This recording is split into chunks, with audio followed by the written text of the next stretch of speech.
back. The heavy hitters are back. I'm your boy Jay. I'm your boy Emily. Jay, so you gonna get slapped one day messing with him. That's why I'm glad I moved, because if I didn't, I was getting smacked on the face. I'm your boy AJ Styles. I mean Morrow. AJ Smarrow. Hey, I did say I was gonna come on here with an AJ Styles costume with the wig and the gloves, the jacket, the Japanese jacket. I'm really the only one counting on a little bit of costume with my little Cena shirt. Bro. But man, we got WWE wrestlers who had potential, who we felt like was gonna be a superstar, main event level, but career went nowhere. Ultimately got released, whatever happened. To kind of clarify a little bit too, these are superstars you think would be in the world title scene, but never got there, or is the phrase they like to use. We thought they were going to grab the brass ring, but fell short. Yes, who want to kick it off? I'll kick it off. For my first pick out of two, I'm going with Curtis Axel. Curtis Axel. For those who had known him before that, he was known as Michael McGillicuddy. He was a Nexus, so this was kind of a rebranding of sorts for him because his dad was Mr. Perfect, Kurt Hennig. Rest in peace. Yep. For me, I thought he had a lot of potential going in. I mean, the man knocked off both John Cena and Triple H. The man has an Intercontinental title reign under his belt. On Father's Day. On Father's Day, no doubt. But then tough. After that, he kind of fell flat. He was with the Miz Taraj, was the B team with Bo Dallas. He was a part of the Social Outcasts. Right, Baxel. Even though he's been in the Royal Rumble for 8 years. Yeah, well, he did enter one of the Royal Rumbles though. Like he entered one after that, and he ended up getting eliminated. So that's kind of also a thing. Yeah, but he never got eliminated from one of them though. Yeah, but when he got in, he got eliminated. So it don't count no more. He got eliminated. But he was never eliminated from that one. That was like 8 years ago. No, but technically he was in the Royal Rumble for 1 year. Because when he entered the Royal Rumble, he got eliminated. That's scratch off. Alright. So for me, he had potential. I thought maybe a little bit down the line he would have some sort of at least title shot. I'm not gonna say title reign, but at least a title shot at that point in time. I believe the titles were still split. So at least maybe had a title shot for the World Heavyweight Championship or WWE title, whichever one. Ultimately, that never ended up happening. He does have an Intercontinental title and tag team title reign to his name. I believe it was twice. Two tag titles. Dallas and back with the Nexus, right? Yeah. With Husky Harris. So he has 2 tag team title reigns to his name and an Intercontinental title reign to his name. But outside of that, he didn't do much. So for me, he did have a chance of becoming an up-and-coming main eventer, but ultimately fell short. And so I feel like it was really because he didn't have no charisma. He didn't have the personality his father had. And speaking of that, that's going to lead me into the person who I'm picking. Ted DiBiase Jr. was one person who I thought coming out of the legacy when they broke up, he was going to be a star. Like, obviously, Randy Orton was... Outside of Randy was already a star at that point. Right. But between him and Cody Rhodes, I had Ted DiBiase being a star. First of all, he had the look, the body type. DiBiase looked more like a world champion compared to young Cody Rhodes. Yeah, Cody Rhodes wasn't developed. So I'm like, okay, then he had the 3 tag team title reigns. But then towards 2010, they tried to give him his father gimmick, the $1 million. They gave him the $1 million title. He had Maurice with him. Like, he had this rich boy gimmick. And I'm like, okay, he might win Money in the Bank. He was slated to win Money in the Bank in 2010. They didn't put it on him. So Sweat? Mid 2010. It was Miz. Edge was the winner. Edge won the Royal Rumble. Yeah, that's what I was saying. Money in the Bank. Money in the Bank. It was Kane? The Miz won Money in the Bank and Kane won on SmackDown. Okay. So But yeah, I felt like DiBiase had it though. Like he was decent on the mic. He had the look, the style. You know, he had the name DiBiase, Ted DiBiase. Like you would think he'll reach that level, but unfortunately he didn't re-sign in 2013. He wanted to focus on his family. You know, and his career wasn't going nowhere after that. So I think currently now he's like a coach, yeah, like a teacher, I think, in school. Man, we teach out of school now?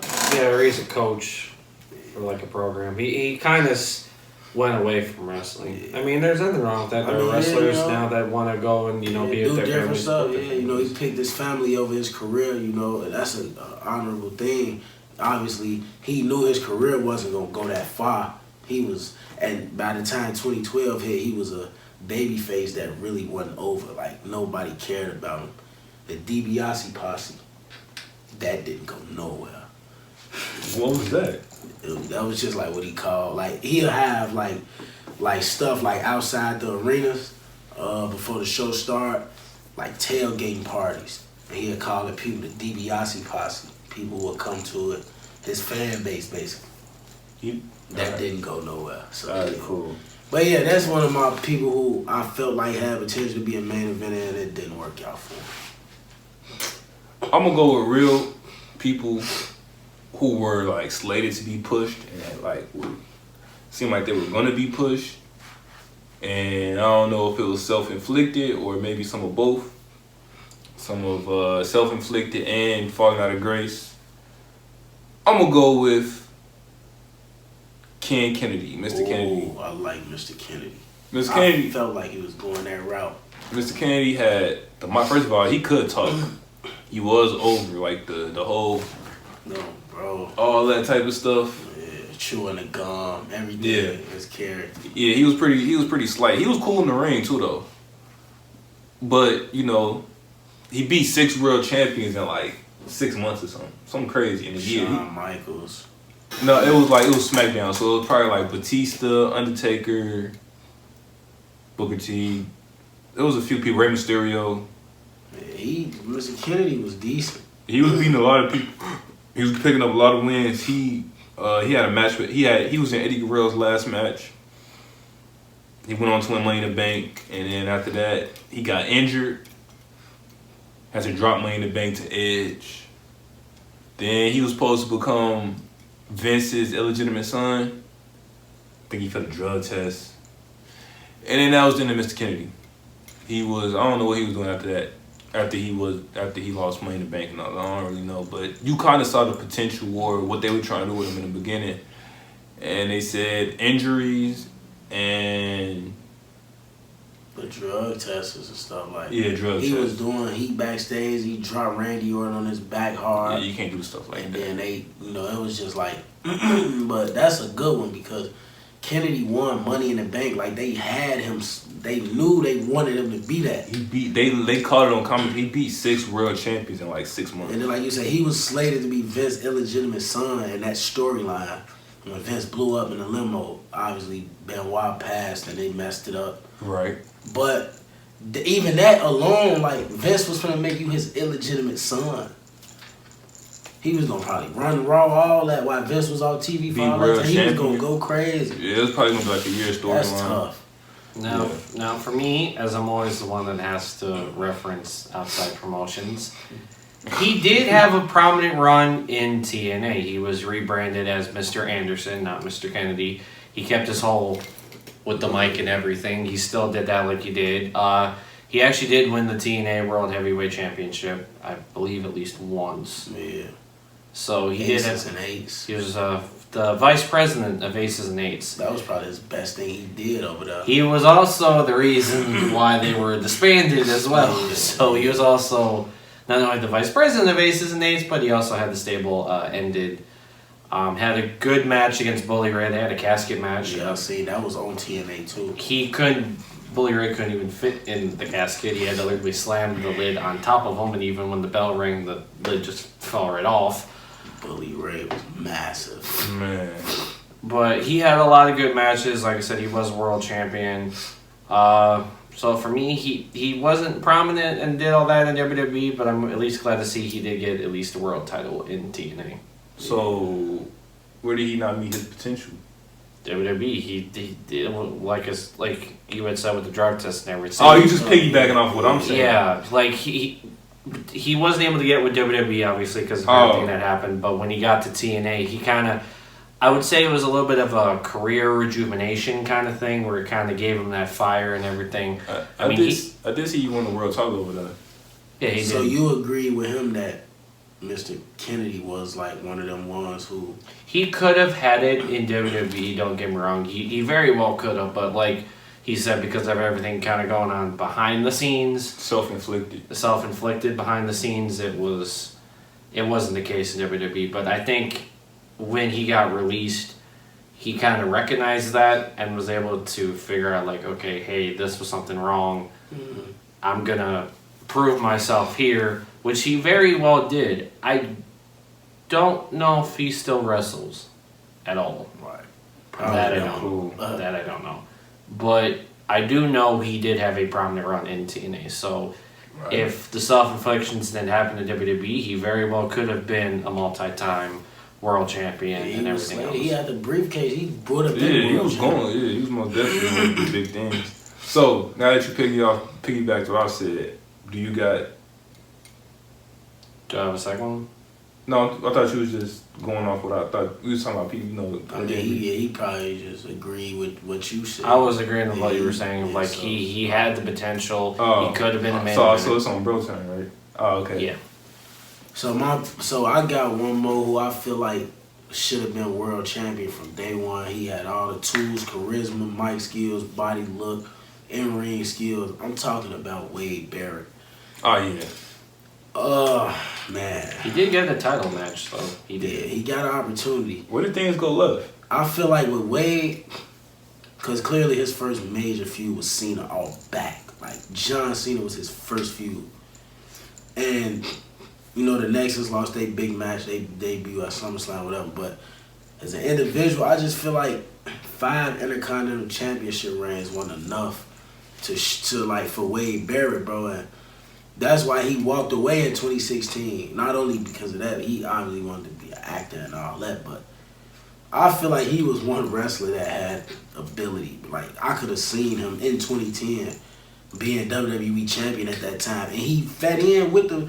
I'm talking about Randy Orton was a top star in 2010. Cena was a top star in 2010. Sheamus was on the rise in 2010 as a top star. Triple H was still going. Triple H was still going. So Wade was in there with legendary people at that point, and he fed in perfectly. But like you said, what went left? I don't know. What went left with Wade? Like, was it? It had to be some backstage, because he had the tools. Like, you think it was his injury that had anything to do with it? Maybe. Because keep in mind, he had a prominent feud with Randy at the time. Yeah. Got injured, and then when he came back, he came back with a vengeance, but it's just like nothing ever came out. Yeah, maybe I think the injuries do kind of halt your push. If you get pushed and you get hurt, Vince will be like, I don't trust this wrestler. If I put the WWE title on him, he gonna mess up my plans. But I remember when he threw Randy Orton down the stairs on SmackDown. I'm like, they really trying to do something with Wade Barrett now. And this was like the start of 2012. I'm like, yeah, he finna win the Royal Rumble. They finna push Wade Barrett. He just became IC champion 5 times. Was it that Royal Rumble or the Royal Rumble before all that, where they had the whole thing with Nexus and the Core going on too? That was before that. I'm talking about when he was a singles wrestler in 2012. That Royal Rumble, the year Sheamus won. I thought Barrett was gonna win out. I'm like, because he came back, he was a focal point. He was, like you said, he just threw Randy Orton down the stairs on SmackDown, literally like wilding. So I'm like, yeah, they finna push Wade. Yeah, man, he didn't get that world title that he deserved, and that's what I got though.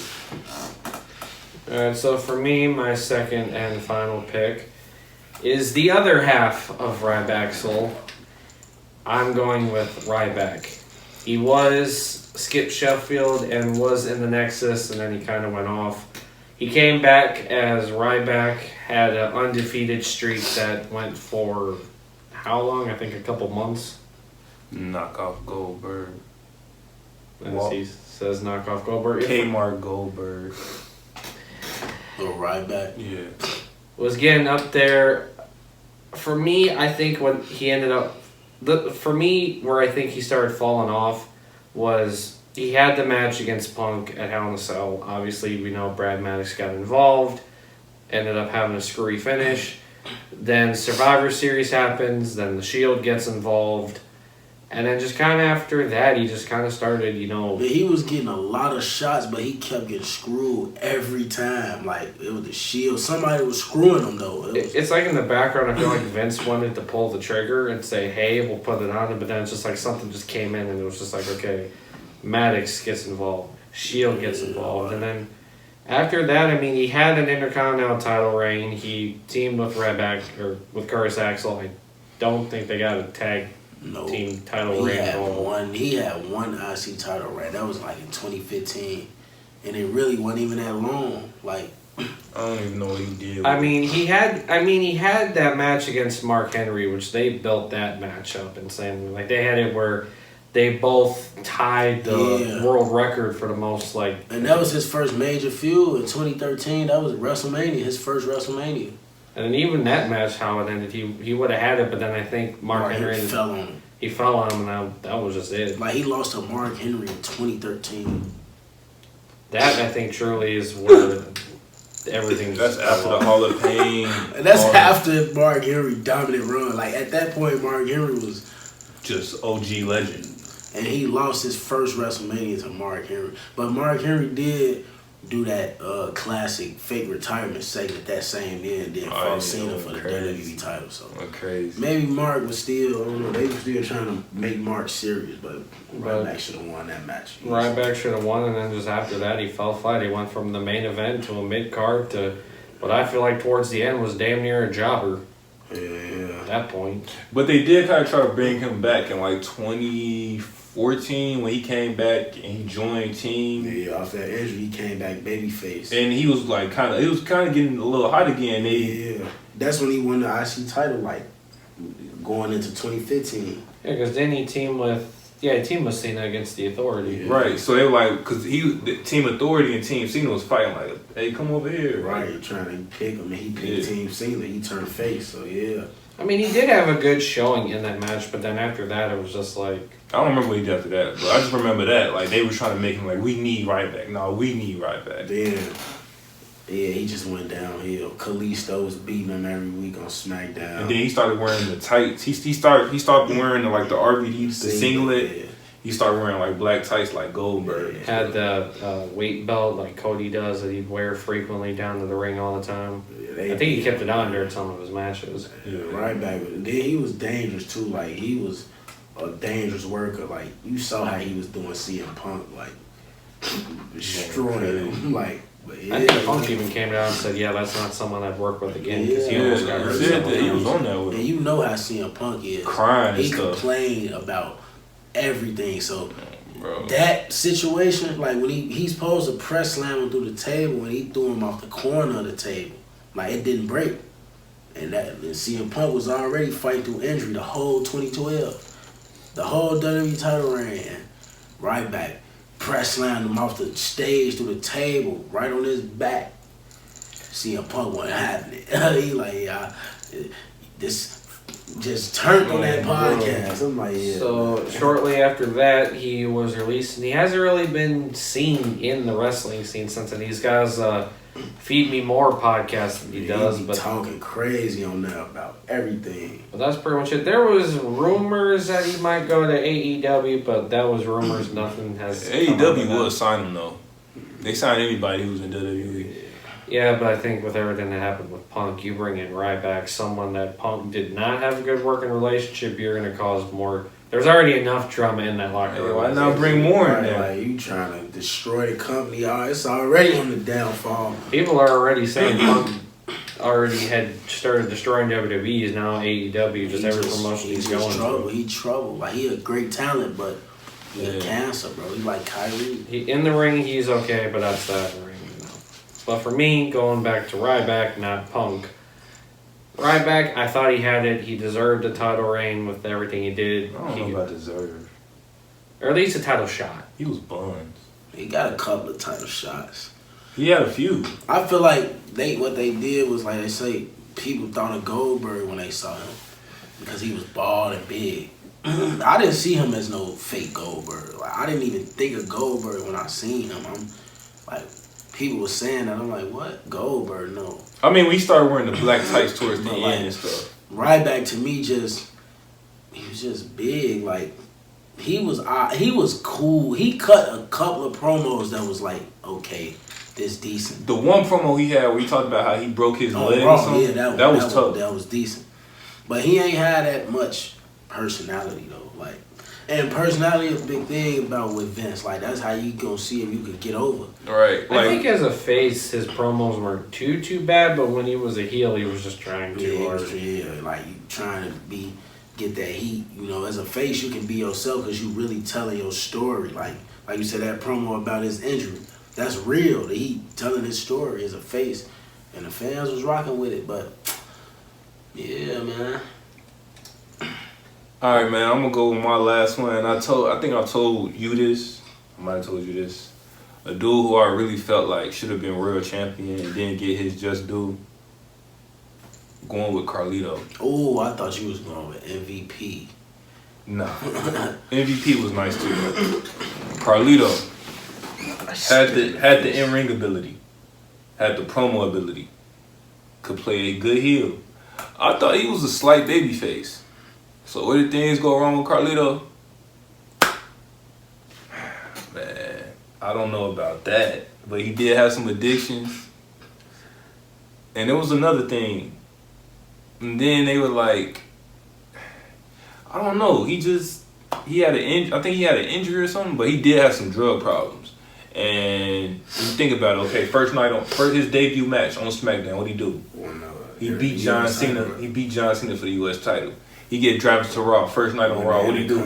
He beat Shelton Benjamin for the IC title. Yeah, he was turned though. They was giving him. He was winning titles. His first leg, he was turned. Like, I mean, look at his physique when he came back in the Royal Rumble. Yeah. he might be He juiced up. He most definitely look juiced up. But you don't think he's juiced? No, he definitely is. That man came back more buff than what he was when he left. Carlito didn't have like he had a kind of like he had a different he looked blew up now, like, but you still gotta put work in when you do roids anyway. But like, yeah, I agree with that with Carlito though. He had it though. Like I said, to me it was just a drug problem, the addictions. Most people can't separate that habit. You can't do that in a professional world. You can't do that. how many people could say they first night on either brand? They won a title on their first night on both brands. Two mid cards, and most of the time that'll elevate you to the main event. For sure. Winning the U.S. title, winning the IC title. His first feud was with John Cena. Even though John Cena wasn't the man yet, you was seeing the ascension. Yeah. And he beat John Cena for the U.S. title. Like, One trend I've noticed with at least a couple of these superstars, and even some outside of ones we haven't listed, is you look at the reoccurring problem. You look at Kennedy. You look at Carlito. You look at Hardy as a prime example. Hardy outrageous. yeah, he just won't stop. All the drug problems, and even if you want to look at recently, I mean, look at Jimmy. How many times has he been, having to deal with a DUI? But he come back and still win a tag team title. That's because his brother be cool.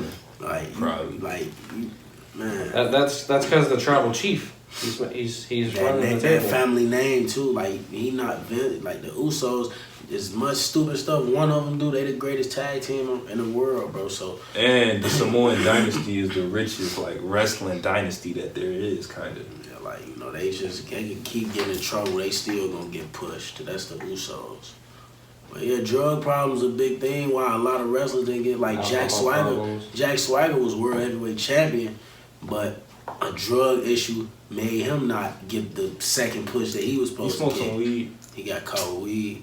Man, weed ain't nothing. Same way with RVD. RVD, he messed up his push. Yeah, now to piggyback with the weed thing, nowadays you look at that, and that's legal in most of the United States. So at this point, it's like they can't really.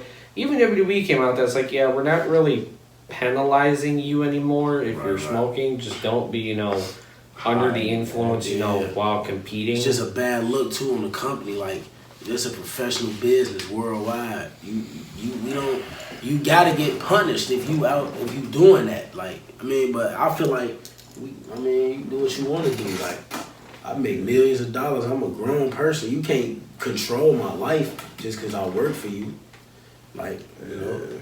But yeah, man. I got mine off, man. It's a lot of wrestlers, bro, that we can name that didn't reach their full potential. We could probably do this in another vid too, bro. But yeah, I'm man. gonna throw out one. Another, just I'm not going into detail. I'm gonna mention MVP. Yeah, I Had it definitely all. was thinking of him too. MVP was one of those. I'm gonna go ahead and say Cody Rhodes. I feel like Cody Rhodes, every character he had, he killed it with no problem. And as he got, obviously not Cody Rhodes who was 19, but 23-year-old Cody Rhodes.